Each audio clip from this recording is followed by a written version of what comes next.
Gusto ko nang magbago. Pero paano? Pagbabago? Tara, let's talk!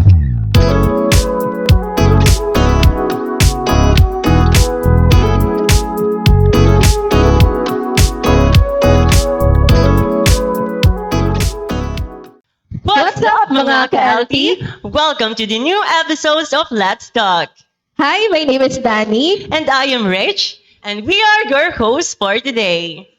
Okay, so bago tayo mag-start, shoutout naman natin, Kuya Rich, ang ating mga viewers. Yes, of course, sa Ears of God Christian Ministries, Legazpi, and Source of God. Shoutout po sa inyo.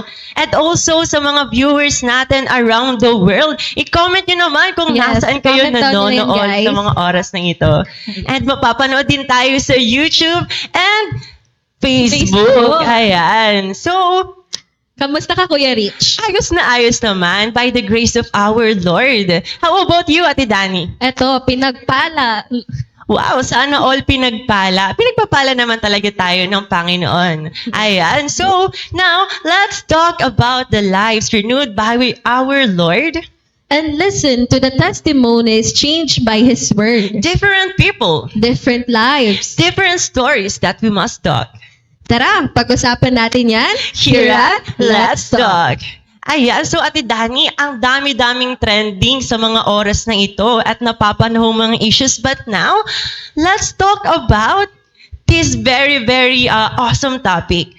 Turning point. Ayan. So, narinig mo na ba or have you ever encountered the word turning point? So, para sa inyo, Ate Dani, ano ang turning point? Yes, for me, Kuya Chad, it has something to do with the word change, pagbabago. So, wag muna natin na parang bigyan lang natin ng idea ang ating mga viewers kung about sa pag-uusapan natin ngayon. So, ikaw, Kuya Rich, para sa'yo, anong turning point? Alright, so from the word turning, ayan, it means it's an action word. Uy, it's an action word, ayan. So turning point, kumbaga para sa akin, para siyang isang destination that you have something like, there, sabi mo nga kanina, is about change. Kapag narating mo yon, it's even a change of direction or there's something that will going to happen in tawag doon. Basta yung point na yun, there will be a phenomena that will going to happen. It's like change. So have you encountered the phrase turning point? So what's turning point for you? So for me, Kuya Chad, when we say turning point, it has something to do with change, magbabago. So bigyan lang natin ang mga viewers ng idea about sa pag-uusapan natin mamaya. So ikaw, Kuya Chad, para sa'yo, anong turning point? Yes, Ate Dani. So kapag narinig ko yung turning point, because it already happened to me, ayan yung the way that I have encountered God in my life and parang isang daanan that there's something, Isang daan? Ano ba yan? isang daan 100. Okay, 100. Okay. Or daan na, ano bang tinutukoy mo? I mean, it's like a way or a path na merong something sa unahan that there is a two direction that you need to choose one. Alan, Okay. kung saan ka magpupunta or liliko. And there's something will going to happen in that certain road. So, napipiliin mo. And for me, that happened when I have met Christ in my life. Kung paano niya ako binago. So, mamaya ay mas pag-uusapan natin ng mas malaliman kung ano nga ba talaga ang turning point. Ayan. So, you have said earlier that turning point is about change Yes. by the Lord. So, Ate Dani, can you share us about your life testimonies on how the Lord have changed your life? So, way back 2018, I still can recall, that was the time na in-accept ko si Lord as my personal savior. Yes? And ang nakaano lang doon is, that was the time also na madaming challenges, Yes. madaming hurdles, madaming difficulties akong na-encounter way back 2018. And siguro masasabi ko na isa yun sa turning point ng buhay ko nung nakilala ko si Lord. And ayun, at that time, that moment, lahat, nabago yung perspectives ko, Yes.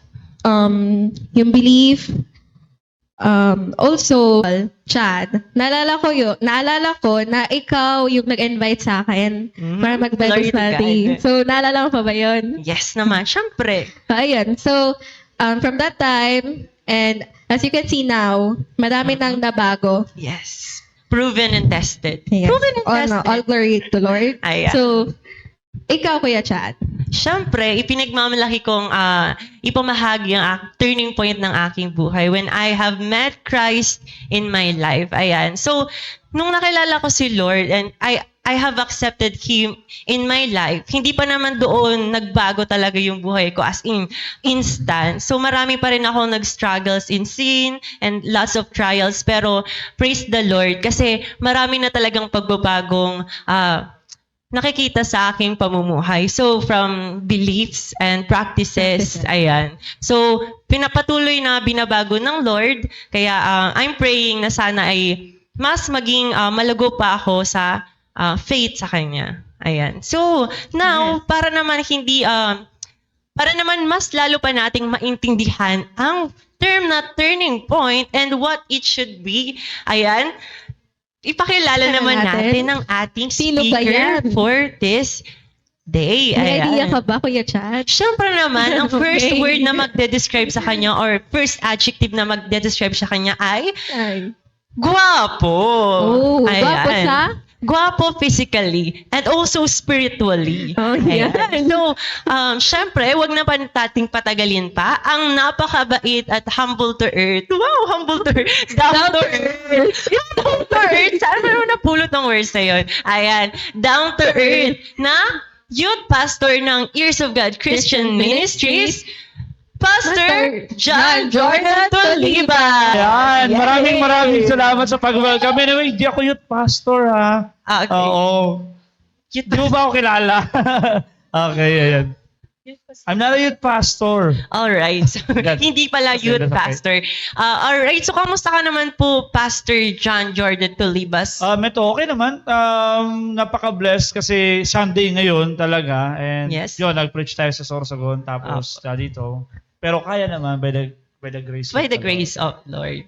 Ayan. So, what makes you exciting this day? Excited this day? Ay nako, excited talaga ako every time na magte-testimony ako. Alam niyo naman yan lagi ako gusto ko lagi ibahagi yung testimony ko kung paano ako binago ng ating Panginoon. Yes. Ayan, tamang-tama po yan sa pinag-uusapan namin ngayon ni Ate Dani kasi we're talking about Turning point. turning points. Kaya naman, para mas lalo nating mapalalim ang ating pag-uusap about sa turning point, tara, Deep Talks!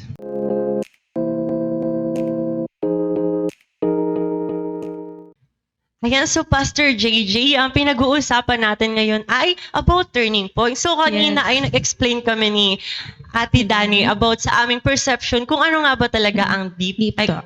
Ang deep talks, ang turning point. Ay, si Ate Dani talaga, lumilipad. Okay. So ngayon, Pastor John, gusto rin naming malaman kung ano nga talaga ang totoong meaning or ang meaning ng turning point.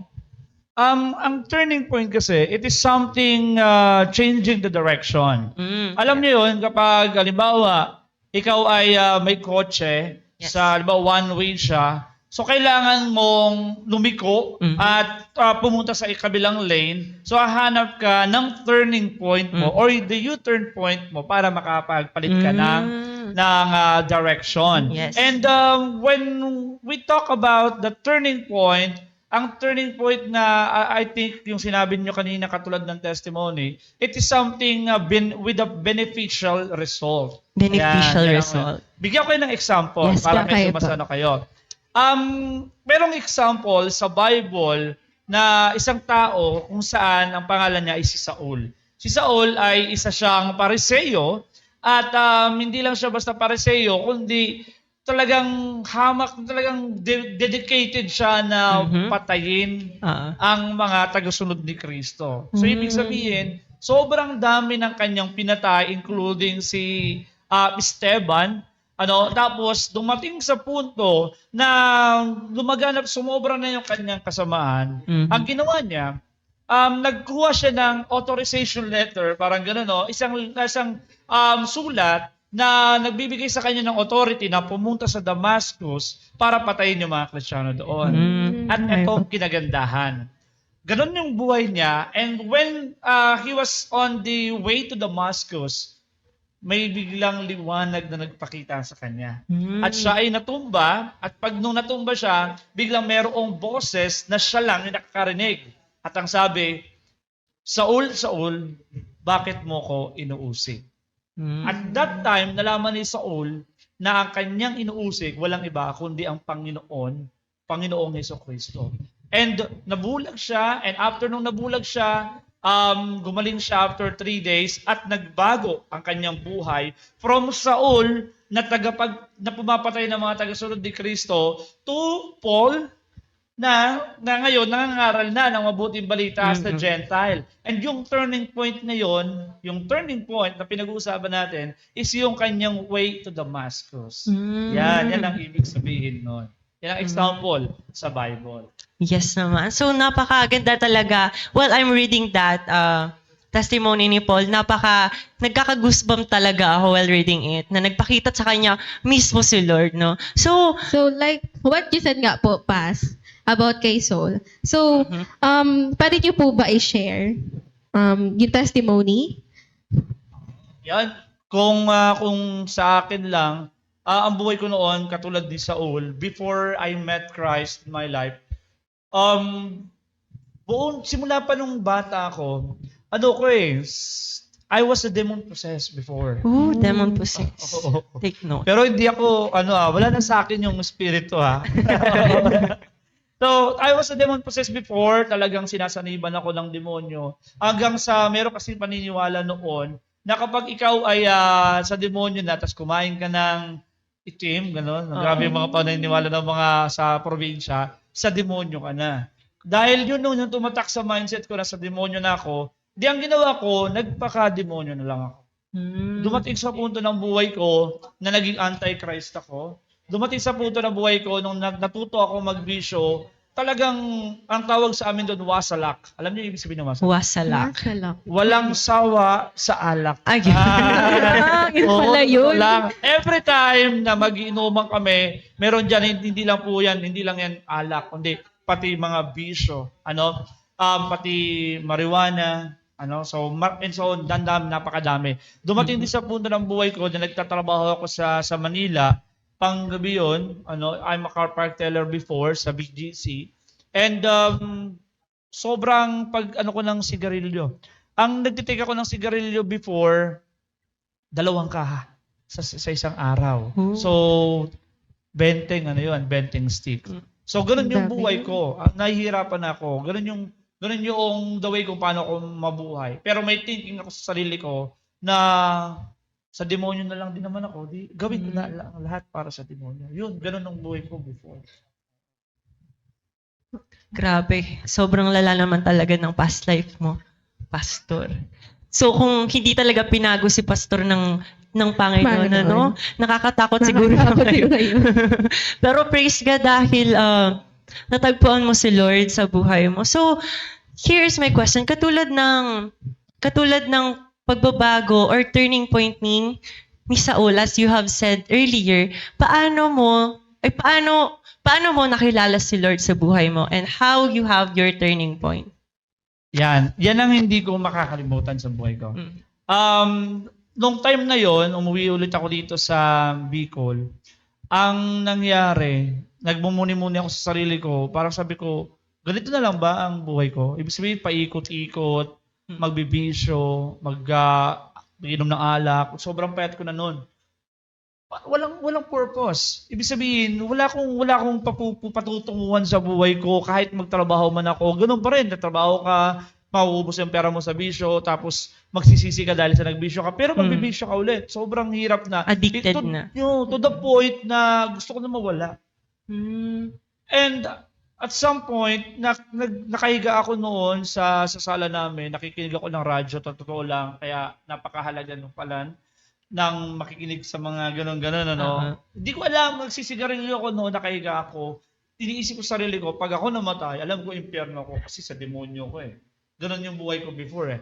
Pero bigla na lang sa hindi inaasahang pagkakataon, may narinig ako isang Bible verse sa radyo. Alam niyo kung anong verse yun? Hindi po. Matthew John. 11, Matthew 11:28. Ang ibig sabihin pala, nung binasa nyo doon, kasi nung time na yun, pagod na ako sa kasalanan eh. Pagod na ako sa ginagawa ko. Matthew 11:28 sabi doon, lumapit kayo, kayong napapagal at nabibigatan sa iyong mga pasanin at kayo aking pagpapahingahin.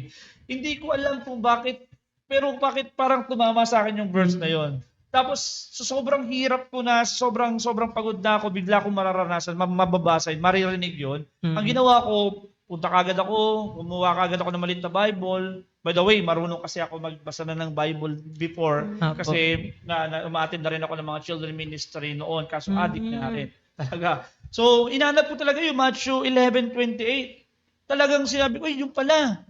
Totoo pala talaga. At doon na sa punto ng buhay ko na may nag-i-invite sa akin na tinatanggihan ko, doon na sumama na ako sa kanya. And I remember before, nag-testimony ako noon sa isang prayer meeting. First time ko magsalita sa prayer meeting. Sabi ko sa mga tao, hindi ko alam kung bakit ko sinasabi yun. Sinasabi ko lang, sabi ko, gusto ko nang magbagong buhay. Gusto ko nang ibalik ang sarili ko sa Diyos at gusto ko nang maghari ang Diyos sa buhay ko. Hindi ko alam kung bakit ko sinasabi yun. Baka siguro addict lang ako that time or may tama lang ako siguro ng bisyo ko. Pero hindi, kakaiba yung experience ng kagalakan tas yung kapayapaan na naranasan ko eh. At yun yung naging turning point ko. Yun yung turning point ko na verse na yung Matthew 11:28. The moment na nagre-relax ako sa sala namin at narinig ko yun, doon na nagsimula na sumunod ako sa Panginoon at kinilala ko ng Panginoon sa buong buhay ko. Wow. Yun talaga. Praise God. po sa testimony mo, Pastor. Napaka, talaga nung turning point nyo. No? Sa radyo pa talaga yung ginamit ng Diyos para maparinig sa iyo ang verse na iyon na nagpabago nga ng iyong buhay. So, Pas, okay lang po ba if you can share your experience of how you felt when you first accepted Christ into your life? yes. Ayun nga. Hindi ko makakalimutan yung time na yon na pwede ka pa palang patawarin ng Diyos. Alam mo yon, yung tipong ang dami mo nang nagawang kasalanan. Yung tipong akala mo wala nang pag-asa yung buhay mo. Yung tipong wala nang purpose ang buhay mo, wala nang taong mga gusto sa'yo kasi addict ka nga talaga. Pero meron palang Diyos na naghihintay sa atin na ang kailangan pala lang natin humingi ng tawad sa Kanya sa mga kasalanan natin. And that time, nung naintindihan ko ang bagay na yon, naintindihan ko na si Kristo pala ay namatay para sa kasalanan natin. Specifically, siyempre, sa sarili ko, sa kasalanan ko. Pero siyempre, para sa lahat ng tao, namatay si Kristo para sa kasalanan ng lahat ng tao. And that moment, talaga sabi ko, Lord, tinatanggap kita bilang aking Panginoon tagapagligtas. Ikaw ang maghari sa buhay ko. Grabe yung naramdaman ko, para kang binunutan ng malaking tinik sa puso mo na talagang ibang kapayapaan at kagalakan eh. Alam mo yun, yung mapapaiyak ka, pero hindi ka naman malungkot. Tears of joy. Oo, parang sobrang kagalakan. Ganun, sobrang. Kaya sabi ko, ganito pala ang pakiramdam kapag pinatawad ka ng Panginoon at kapag tinanggap mo ang Diyos sa buhay mo talaga. Yes. So, grabe ang kagalakan at kapayapaan na naranasan ko. So, after ng pag-accept nyo kay Lord Jesus Christ, and after that turning point, paano po ba yung process ng pagbabago sa inyo? Is it instant na nawala lahat yung mga bisyo nyo? Naging addicted ka sa ganung nag-uubos ka ng 2 kaha sa isang araw? Nawala ba agad lahat yun?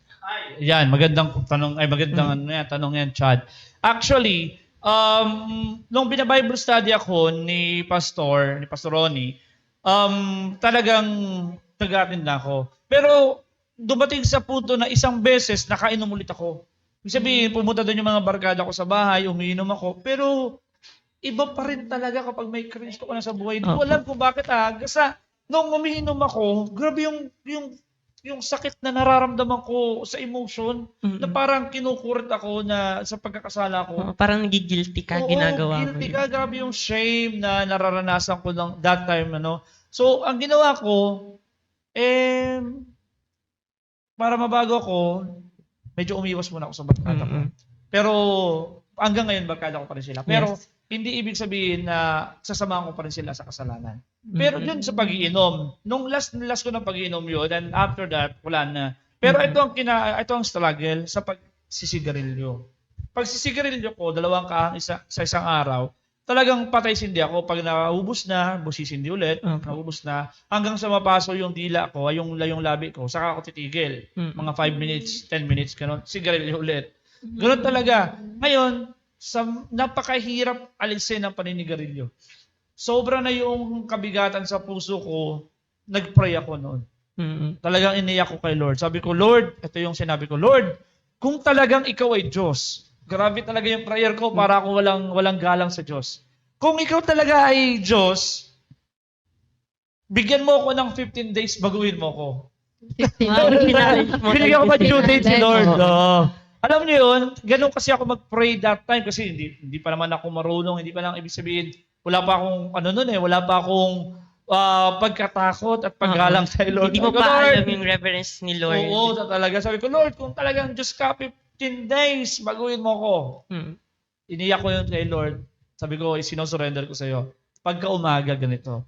Ang para sigarilyo, pag umaga yan, kapag nakakaamoy yan ng sigarilyo, automatically, gusto niyan magsigarilyo. Tapos, kapag umaga, magkakape yan, ang masarap na kapartner sa kape, sigarilyo. Ganyan talaga yan. Pagka umaga nun, merong sigarilyo ako na amoy, pamilya namin nagsisigarilyo. Nagkape ako, sabi ko, bakit parang ang baho na ng amoy ng sigarilyo? Pero dahil sa nakagisnan ko ang paninigarilyo, nagsigarilyo ako. Pag hits ko ng mga kalahati, iba na yung lasa para sa akin. At doon yung time na yon, itinapon ko yung sigarilyo. Maniwala kayo sa hindi, yung 2 kahang sigarilyo, nung time na pinag-pray ko na yon, nawala kagad sa akin yon automatically. Hindi ako hindi ako dumaan sa pag-candy-candy, ng pakunti-konti.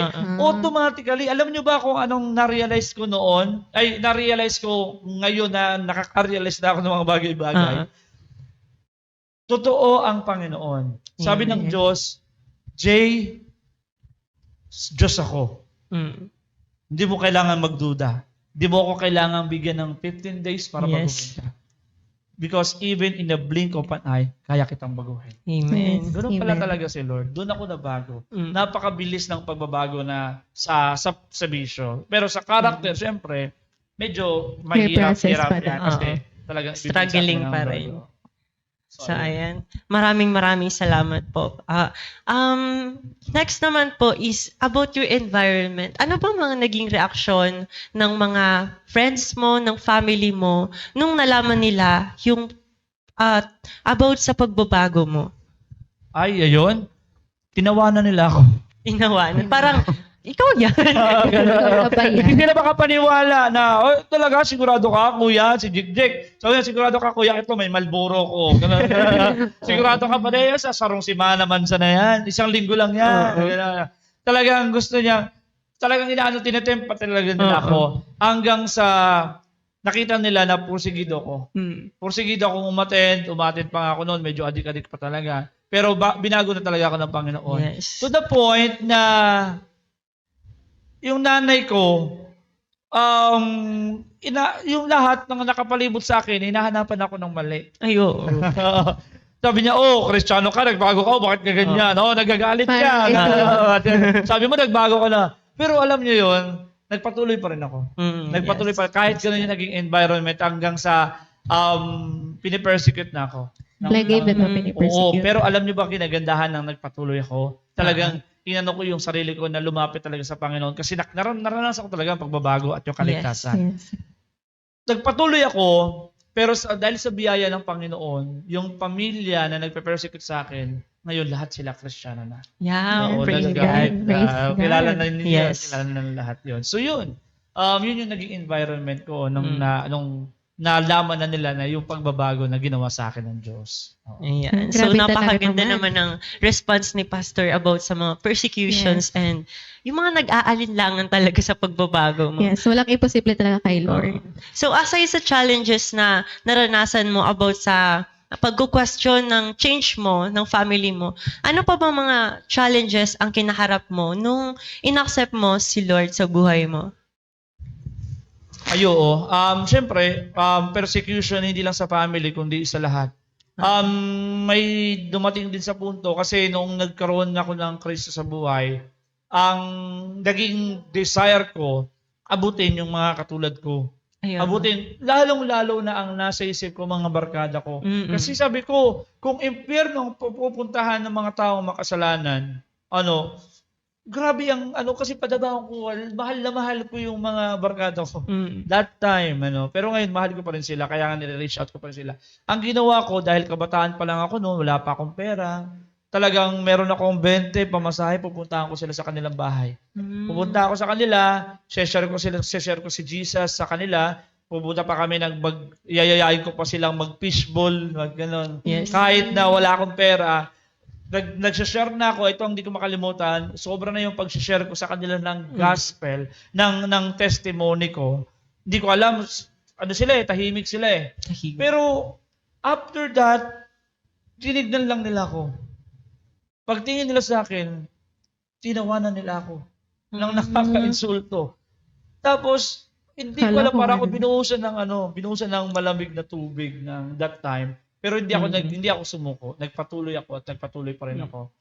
Yun yung mga naging struggle ko sa buhay ko, yung persecution ng mga barkada ko, yung pagtetempt. Yes. Ang isa pa sa temptation kasi, kapag mahilig ka sa barkada, ang sasabihin nila sa iyo, wala ka nang pakisama. Nagbago ka lang, pero nawala ka na sa amin. Parang ganun. Isa po yun sa naging struggle ko. Pero, again, nagpatuloy ako, pinag-pray ko sila, sabi ko, sa sarili ko, aalis muna ako sa barkada ko para magpalakas ako sa pananampalataya ko, para hindi na ako mahulog sa tukso. At someday, babalikan ko kayo. By the grace of God, binalikan ko sila. Yung iba naka-attend na ng church, pero hindi naman nagpatuloy. Pero at least ginagawa ko yung part ko. Yun yung mga nagiging struggles ko. So, yun lang. So, ayun nga po, Pas.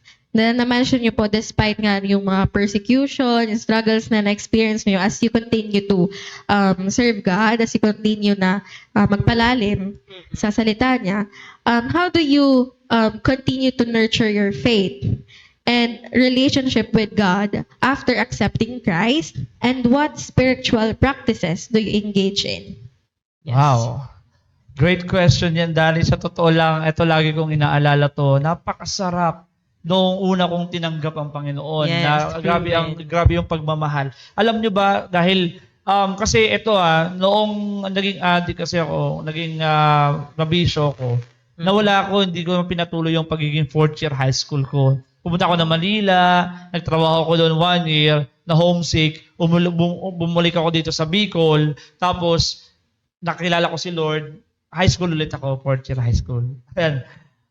Ang ginagawa ko noon, dahil grabe yung fire ko nung pagkakilala ko kay Lord, 3 a.m. gigising ako. Ang pasok ko sa school, 7. 3 a.m. gigising ako. Ang ginagawa ko noon, maghahanda na ako ng breakfast, maghahanda na ako ng baong ko, magsasalang ako ng sinaing. Habang nagsasalang ako ng sinaing, nagwo-worship na ako niyan. Pag pinatay ko na yung sinaing, magba-Bible na ako niyan, magde-devotion na ako niyan. It takes 1 hour and a half ang devotion ko. Kaya mo yan? Sobra talaga. Ganun ko kinakausap ang Lord. Parang ang lapit-lapit niya sa akin. Sobrang inaano ko siya. Sabi ko, eto ba yung sinasabi sa akin ng Lord? Wow. At nung time na yon, yun yung practices ko, na spiritual practices na tinanong mo kanina, yung solitude and silence. Bukod doon, after kong magbasa ng Word of God, siyempre papasok na ako sa school. And pagkahapon, kapag wala na akong ginagawa after school, minsan pumupunta ako ng dagat. Solo. Doon ako nag-worship kay Lord. Doon ako nagme-meditate ng sarili ko na talagang na Lord, sana gamitin mo ko. Doon nag-i-speak sa akin ng Panginoon. Yes. Nag-i-speak sa akin ng Lord ng mga dapat kong gawin, and even yung relationship ko sa asawa ko ngayon, talagang speak sa akin ng Panginoon yun. So, ibig sabihin, nangungusap siya sa akin sa pamamagitan ng kanyang salita. At doon, yun yung spiritual practices ko, solitude and silence, devotion, at patuloy akong magpagamit kay Lord Yes. hanggang sa nag-grow ako. Hanggang sa yun, tinawag ako ng Lord bilang para magpastor. Yes. Yes. So yun. So, after your turning point po, Pas, ano yung mga ginawa mong bagay para magpasalamat sa Panginoon for changing your life? Yun. Magandang question. Ang ganda ng question niya. Di sa totoo lang, ang naging response ko para magpasalamat kay Lord sa binigay niyang pagbabago sa akin. Siyempre, kung wala ako sa Lord, talagang masahol pang buhay ko, no? Kaya ang ginawa ko, inialay ko ang buong buhay ko para gamitin ang ating Panginoon. Yes. Ang ginagawa ko, puro talaga ministry, ganyan, hanggang sa punto talagang maarawan ka man, matutong ka man, wala akong pakialam kahit umitim kasi dati na ako maitim. Yes.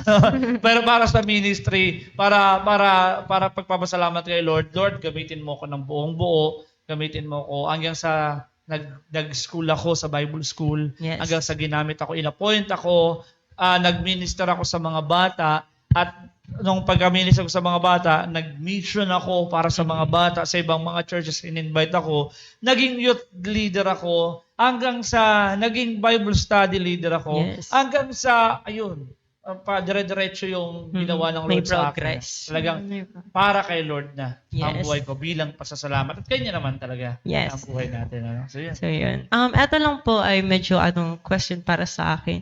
Paano malalaman ng isang tao na turning point niya na? Paano malalaman ng isang tao na turning point niya na? Oo. Yung ganun na yun.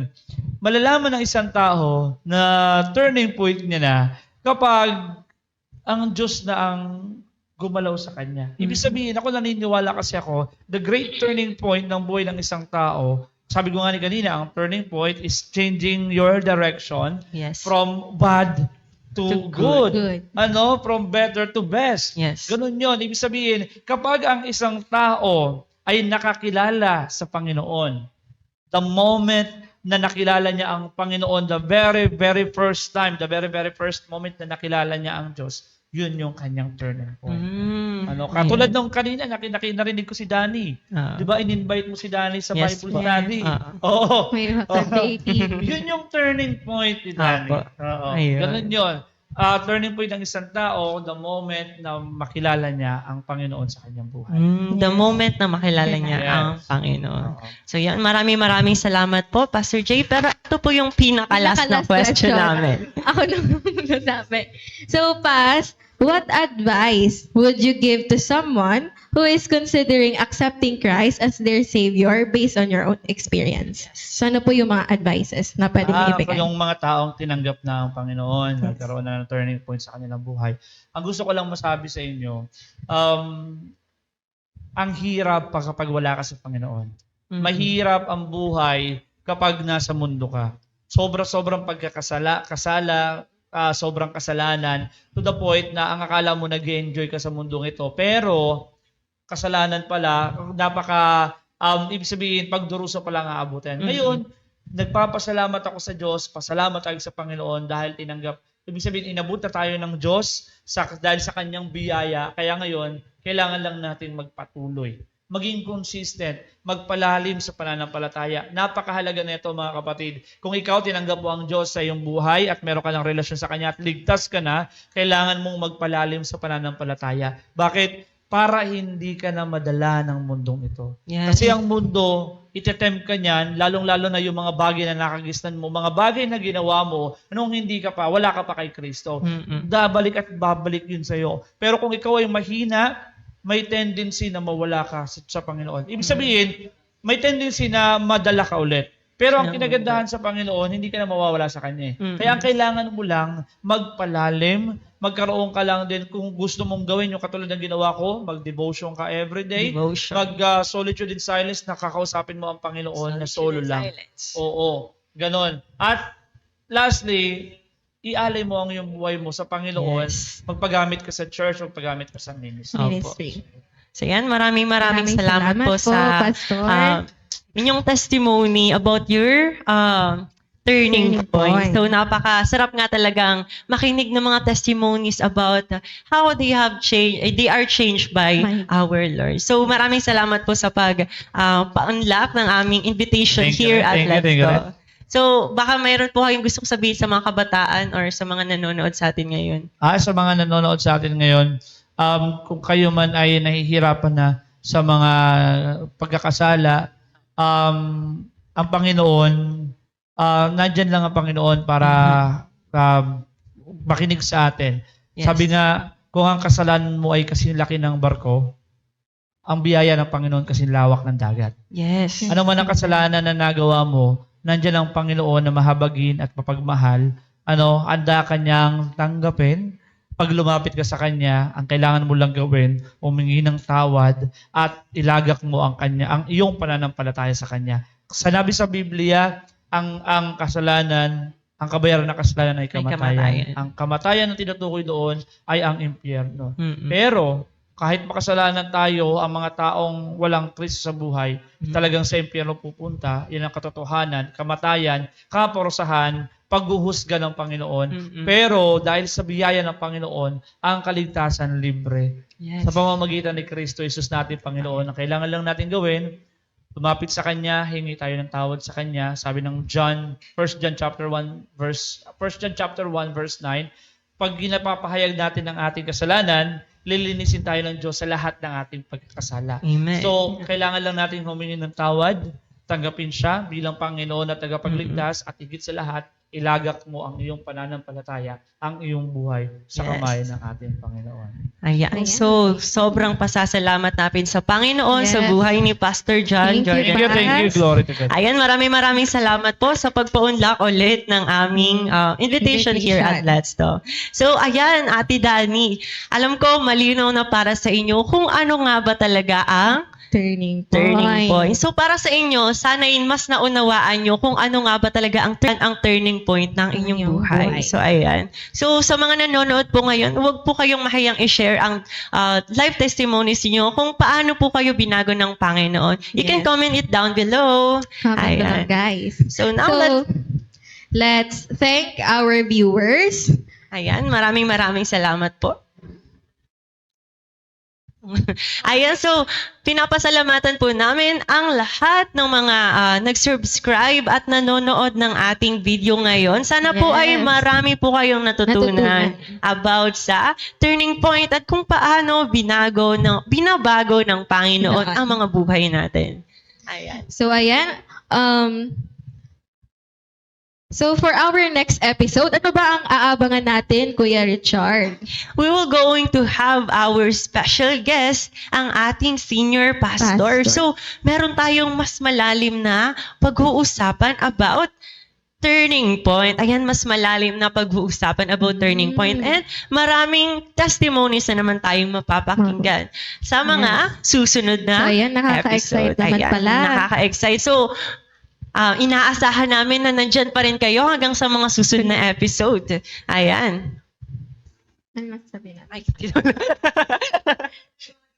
duman. Alright, sa'yo na kata. Thank you na. Alright, so inaasahan po namin na sa mga susunod na Susunod. episodes ay nandyan pa rin kayo at Yes. tatangkilik ng ating Let's Talk para naman ay marami pa kayong matutunan at marinig ng mga testimonies na sadya namang makaka-inspire ng ating buhay. Ayan, so kung may Ayan. mga kilala po kayong nais nang magbago ang kanilang buhay, don't hesitate na ipakita ang mga videos na ating i-upload sa YouTube and Facebook channel para naman ay aware sila sa turning Turning point. point. Ayan. So, Yun na. Mag-thank you na tayo. thank you. One. Once Thank again. you. Ano, thank you.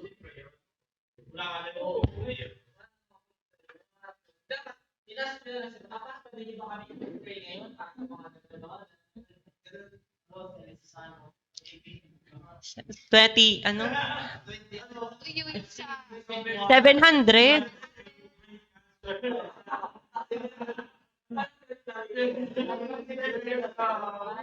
Ano, ma-pray kita? Losa. Sige, next time na lang. Okay? Alright. Once again. So maraming salamat sa mga nanood, nakinig sa aming podcast sa Let's Talk. So Yes. now, Kuya Chad, Alright, so mga ka-LT, inaasahan namin na nandito pa rin kayo next episode. So, I am Kuya Rich, and I am Danny. your Your host host. for today. Ayan. So, Bye! bye! See you sa aming next episode. Who is our promise keeper? Walang iba kundi ang Diyos. Walang iba kundi ang Diyos. Kailangan sila po muna ay maialay sa Diyos. Kailangan matanggap po nila ang blessings ng Diyos. As children go older, marami po ang sa kanila ay nag-e-impluwensya. Kailangan munang Diyos muna ang mag-impluwensya sa